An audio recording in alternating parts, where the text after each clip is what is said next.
तो मैंने अपनी जिंदगी में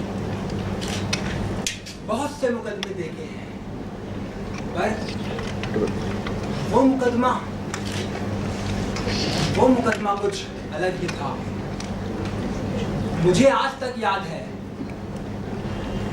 इकबाल, हाँ इकबाल ही नाम था उसका। इकबाल पर यह इल्जाम था कि उसने अपनी ही जिंदगी अपने हाथों से लेने की कोशिश की थी, जिसमें वो नाकाम रहा। कानून के इतिहास में शायद ऐसा पहली बार हुआ था कि किसी मुजरिम के बजाय कोई जज सुनवाई के लिए एडमिनिस्ट्रेटिव ब्लॉक में गया था। शायद मुकदमे की संजीदगी को देखते हुए ऐसा किया गया। जब पहली बार इकबाल को मेरे सामने पेश किया गया, उसका चेहरा बिल्कुल पीला पड़ चुका था। ऐसा लगता था जैसे जिंदगी से लड़ते लड़ते उसके शरीर का सारा खून सूख चुका हो। वैसे तो उसकी उम्र यही कोई 20-22 वर्ष रही होगी, पर मुरझाए चेहरे ने उसकी उम्र में 10 बरस का इजाफा कर दिया था।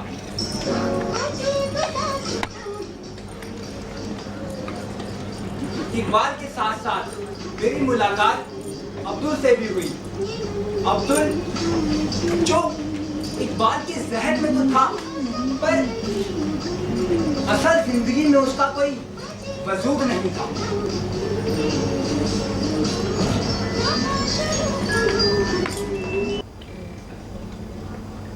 अब्दुल था क्या कहीं? अब्दुल अब्दुल अब्दुल अब्दुल कहाँ चला गया था? कितनी बार बोला तुझे मेरे साथ रह कर?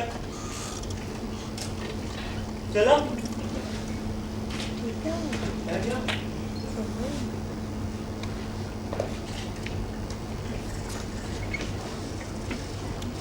खड़ा क्यों है? बैठ भी जा।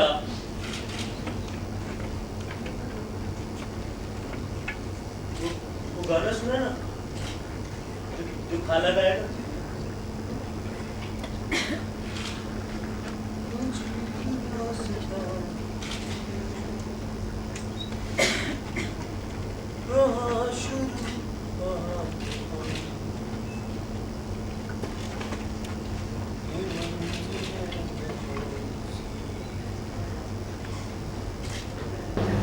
वो समझ सके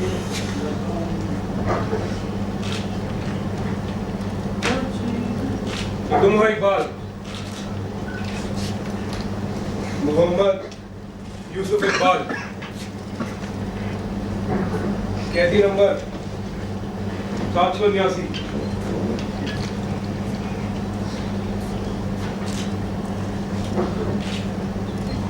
कानों में रुई डाल रखी है क्या? जवाब दो मुझे। मैंने पूछा, जवाब दो मुझे।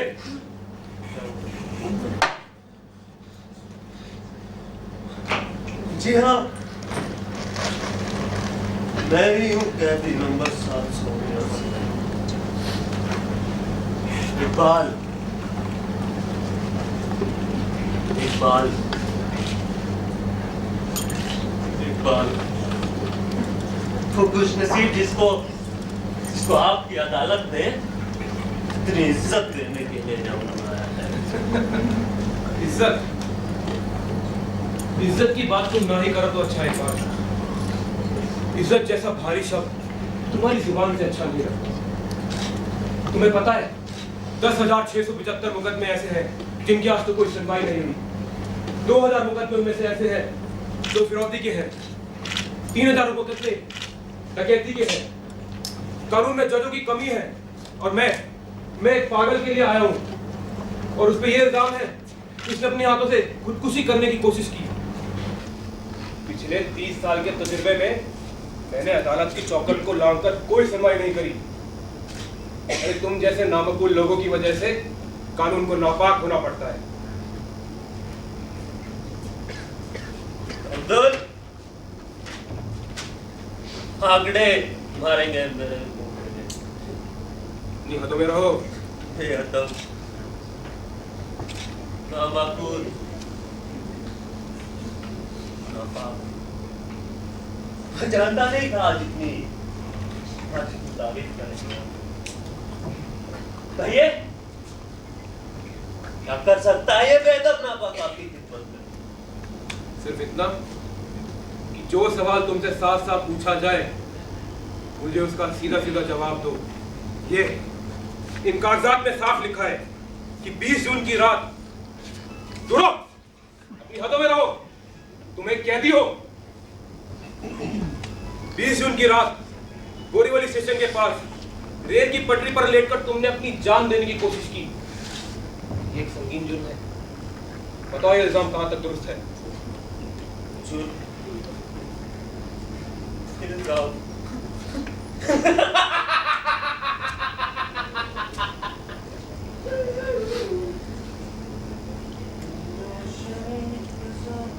पागल हो क्या? मैंने अपनी जिंदगी में कभी कोई जुर्म नहीं किया। क्या तुमने खुदकुशी का इक़दाम किया था? बेशक, बेशक और बेबाक किया था। मुझे आज भी याद है वो खामोशी किसी हादसे के आगाज जैसी थी। वो हादसा जो उस काली रात में दफन था, रोशनी के चिरागों से निकलते हुए उसके अंशों को पहचान सका मैं, क्योंकि मैं ही था वो करामात करने वाला। मैं ही था वो खुदकुशी का इक़दाम करने वाला। तो बस फिर ये सुनवाई यहीं खत्म? क्या इसे मैं तुम्हारा इबादत जुर्म समझूं? खैर, किस जुर्म की बात कर रहे हैं आप? अगर वहां कोई अल्लाह है तो ये अच्छी तरह से जानता है कि मैं कुरान शरीफ की तरह पाक हूँ। कुरान शरीफ? अरे जानते भी हो कुरान शरीफ का मतलब क्या होता है? अरे जिस अल्लाह ने तुम्हें जिंदगी की नेमत दी, तुम उसी को खत्म करने चले थे और कुरान की बात करते हो। ये मत भूलो इकबाल, अपनी या किसी गैर की जान लेने में कोई फर्क नहीं होता। वार इंसान पर ही होता है, वार इंसान पर ही होता है इकबाल, समझो इस बात को। समझ गया अब्दुल? वार इंसान पर ही होता है। अरे शुक्र है आपके कानून ने हम जैसों को इंसान को समझा। अगर है ये जुर्म तो बताइए, क्या सजा है इस जुर्म की? सजा यही कोई 1, 2 या 3 महीने की कैद, और अगर मैं चाहूं तो इसे बढ़ा भी सकता हूं।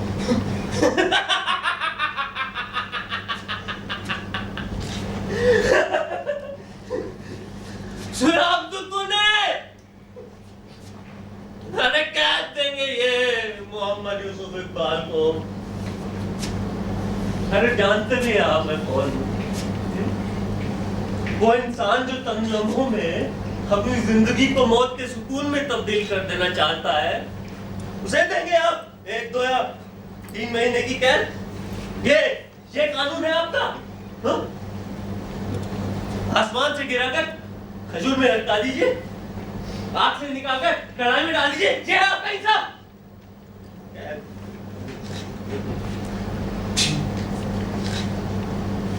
क्या देंगे अब्दुल? देंगे अब्दुल। अब्दुल अब्दुल अब्दुल, अरे कौन है अब्दुल? कहाँ है ये अब्दुल?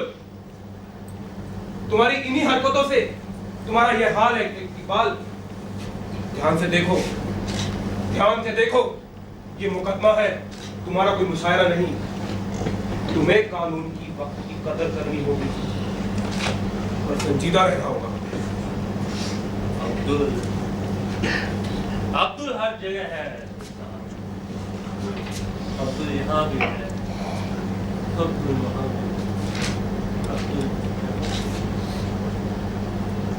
तो जानता हूँ मैं, ये अदालत है।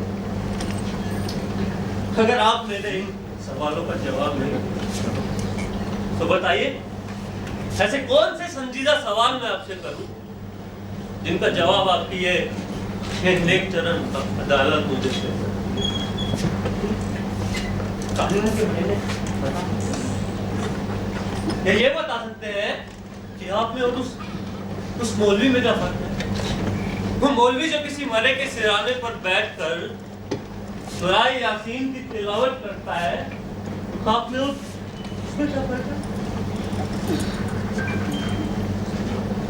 इस किस्म की भद्दी बातें अदालत की कोई बड़ी किस्म की क्या कर रहे हैं? अतो में रहो अपनी। बहुत ही बेखल हो तुम जो इस तरह की हरकतें कर रहे हो। अरे खुदा की दी हुई जिंदगी की इतनी बेइज्जती, कोई शर्म है कि नहीं? खुदा, अल्लाह, खुदा है, खुदा है जज साहब, खुदा है। खुदा ने मुझे जिंदगी तो दी, मगर उसे जीने के मायने मुझसे छीन लिए। अरे जब उसे शर्म नहीं आई मेरे साथ नाइंसाफी करते हुए, तो मुझे किस बात की शर्म? तुमसे जो सवाल सीधा सीधा पूछा जाए उसी का जवाब दो। क्या पूछना चाहते हैं आप? तुमने अपनी जान देने की कोशिश की थी, याद है तुम्हें? अगर अपनी सफाई में कोई बयान देना चाहते हो तो कहो। ये अदालत का वक्त जाया ना करो। बयान चाहिए आपको? अरे मैं खुद एक चलता फिरता बयान बन गया हूँ। मेरी ये गालों की हड्डियां ये बयान नहीं दे रही कि गरीबी की दीमक मेरा गोश्त चाट चुकी है। मेरी ये बेनूर आंखें ये बयान नहीं दे रही कि मेरी सारी जिंदगी लकड़ी और तेल के धुएं में निकली है। बयान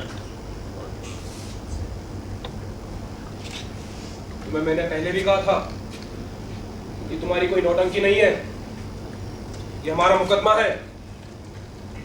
अगर अपनी सफाई में कोई बयान देना है तो कहो, मेरा वक्त जाया ना करो। क्या सफाई दूं मैं आपको? भुखमरी देखिए कभी? जिल्लत देखिए कभी?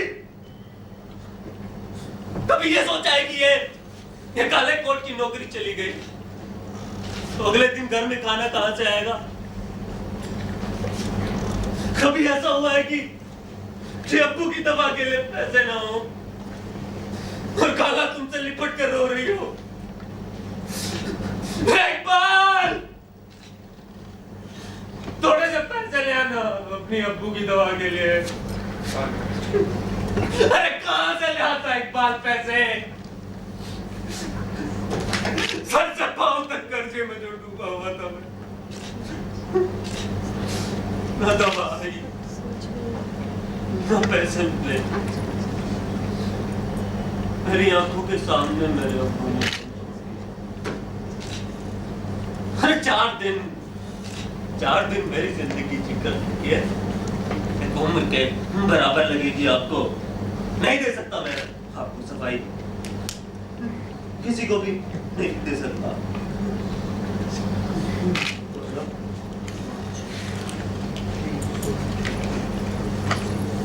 क्या पढ़ रहे हो उस डायरी में?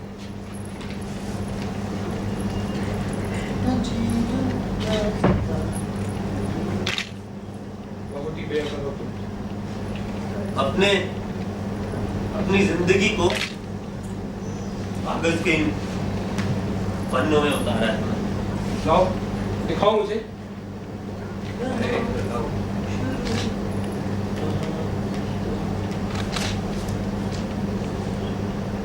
इसमें तो कुछ नहीं है। क्या है ये? ये तो बिल्कुल खाली है। पागल हो?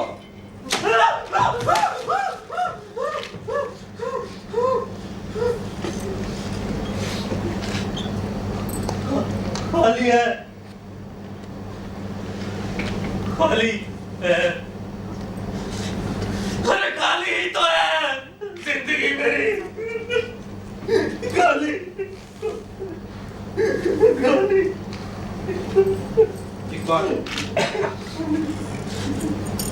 सब सुन चुका हूं मैं। ये गरीबी, ये लाचारी, मैं भी इससे वाकिफ हूं। दुनिया मैंने भी देखी है। मैं मानता हूं कि तुम्हारी जिंदगी बदतर थी, और उसका मतलब ये नहीं कि तुम अपनी जान देने की कोशिश करो। ये तुम्हारी हिम्मत थी या कमजोरी? तुमने अपनी जान देने की कोशिश की है, जिसके तुम सजा के पात्र हो, और वो तो मैं मुकर्रर करके ही रहूंगा। इसलिए मैं इस नतीजे में पहुंचा हूं कि तुम्हारी कैद 3 महीने से बढ़ाकर 6 महीने की कर दी जाती है। और हाँ, यही मेरा आखिरी फैसला है। सुना तुमने? यही मेरा आखिरी फैसला है। पहले 3 महीना, फिर 6 महीना। जज साहब, आपने इस मुकदमे में बहुत मेहनत की है। कानून की अलग अलग पोथियों को घोट घोट कर खिलाया आपने, दलीलें दी, तकरीरें पेश की, मगर अफसोस कि आप एक ऐसी औरत की हिफाजत कर रहे हैं जिसे हर चालाक आदमी अपने घर में तला बना कर रख सकता है। हर एक छोटे बच्चे का खिलौना है आपका ये कानून। मुझे नहीं समझ में आता है। अरे जिस इंसान ने खुदकुशी करने की कोशिश की, उससे बगैर ये पूछे कि तू मरना क्यों चाहता है, उसे सजा सुना दी। अरे क्यों नहीं समझते आप कि मैं जीना नहीं चाहता? आप तो कानून की सभी दफाओं से वाकिफ हो, तो कोई ऐसी तौहीन बताइए कि वहां खड़ा हुआ जल्लाद मुझे फांसी पे टांग दे। अरे सजाए मौत मुकर्रर कीजिए मुझे, सजाए मौत मुकर्रर कीजिए मुझे। अब्दुल, बोलने को, सजाए मौत मुकर्रर कीजिए मुझे।